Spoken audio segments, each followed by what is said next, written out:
Welcome home Pedias, ketemu lagi dengan Kanidia. Hai kalian pejuang KSN Ekonomi tahun 2021, Kanidia balik lagi dan insya Allah kita bakal lanjut lagi bahas soal KSN Ekonomi untuk tingkat kota tahun 2020 ya. Nah tapi seperti biasa sebelum lanjut, Kanidia mengucapkan terima kasih banget buat kalian yang senantiasa mensupport dengan cara subscribe, like, dan share video ini sebanyak-banyaknya ke teman-teman kalian biar kita saling berbagi ilmu yang bermanfaat.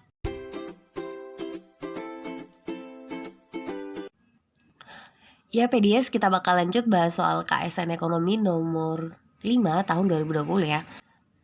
Ayo kita baca soalnya dulu. Indonesia merupakan negara keempat terpadat penduduknya di dunia, sekaligus penduduk muslim terbesar di dunia. Hal tersebut menjadi salah satu faktor pendukung dalam pengembangan sistem ekonomi syariah atau ekonomi Islam. Nah, berikut merupakan pernyataan-pernyataan yang berkaitan dalam sistem ekonomi. 1. Kewajiban zakat harus dibayarkan atas kekayaan yang telah memenuhi batas. 2. Pembagian keuntungan usaha didasarkan pada perhitungan jasa bunga modal usaha. 3. Pelarangan kegiatan yang bersifat maisir. 4. Melakukan kegiatan dalam bentuk eksploitasi. Dan 5. Sumber daya tidak boleh digunakan secara mubazir. Prinsip-prinsip yang melekat dalam sistem ekonomi syariah adalah yang nomor berapa? Apakah 1, 2, 3? Atau B 134, C 135, D 234, dan E 345. Ya jadi kalau kita lihat nih dari 5 kegiatan ini sebenarnya bisa kita temukan di dalam sistem ekonomi. Cuma yang ditanyakan adalah dari 5 ini yang mana sih yang masuk dalam sistem ekonomi syariah? Karena kita udah tahu lah ya, sistem ekonomi syariah itu berdasarkan dengan Al-Quran dan Sunnah. Jadi kalau misalnya nggak sesuai ya itu nggak masuk dalam sistem ekonomi syariah. Nah kita mulai dari nomor 1, kewajiban zakat. Nah kira-kira kalau kita berkata ada kewajiban zakat, berarti di negara itu lagi menerapkan sistem ekonomi syariah atau non syariah? Ya jawabannya udah pasti menerapkan sistem ekonomi syariah ya. Jadi yang nggak ada nomor satunya itu udah pasti salah. Nah ini udah bisa mengerucut ke 3 pilihan jawaban.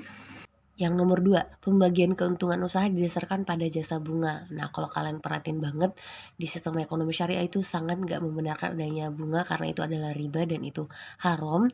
Nah, makanya mereka mengatakan harusnya kita menggunakan sistem bagi hasil. Ya, ada banyak banget contoh-contoh produk dalam bank syariah. Nanti kalian bisa cek, misalnya kayak udah mudoroba, ada murabah dan teman-temannya yang lain. Jadi nomor 2 itu mohon maaf nggak masuk dalam sistem ekonomi Islam. Jadi 1 benar, 2 salah. Kalau yang 3, pelarangan kegiatan yang bersifat maisir. Maisir itu kayak contohnya judi ya, mempertaruhkan sesuatu atau adu nasib gitu ya. Dan itu sangat tidak boleh dalam Islam.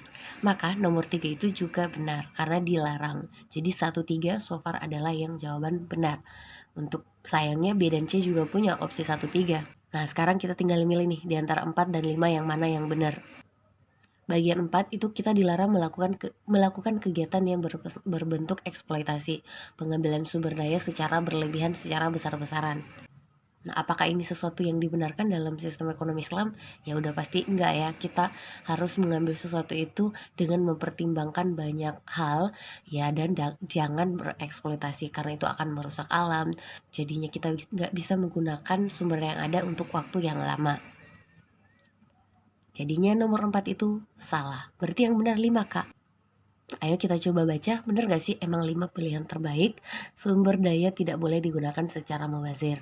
Ya udah pasti sangat benar, jadi kita harus mengambil sumber daya sesuai dengan kebutuhan dan dimanfaatkan sebaik-baiknya. Gak boleh ada yang disia-siakan atau bersisa ya, jadi itu melakukan suatu tindakan yang tidak boleh karena dilarang berbuat mubazir.